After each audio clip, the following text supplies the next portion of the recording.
Being a hustler of your trade. I had someone ask me, he said, man, Phoenix, you a hustler. I was like, yeah. He was like, man, I see you doing everything. You might be doing some iron working. You might be doing some millwrighting. You might be doing some pipe welding. You might be doing some fabrication, some installing. You might be doing some designing. I'm like, man, I said, hey, the way I look at it, man, in order for you to maximize your potential, you have to be. And I'm from the streets, so all I can do is convert the knowledge that was given to me because that's all they knew, and convert it into the construction and ironworking and welding and fabrication field that I learned.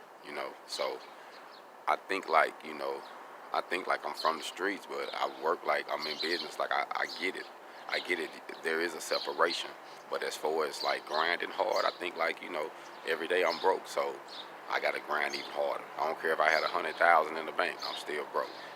Any day now the feds can come kick my door in. That's how I think, and even I'm doing everything good, so that makes it even better for me because I understand that now that I'm in this position, I'm on this side of the fence. I can actually hustle the right way, and I ain't got to worry about anything.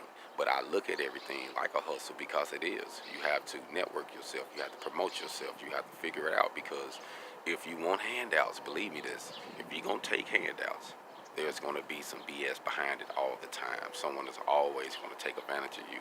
If you got to wait on someone else to feed you or give you a check, there's always going to be some BS you got to deal with. And me personally, I just don't like dealing with it. You know what I mean? I want to work with you and not for you.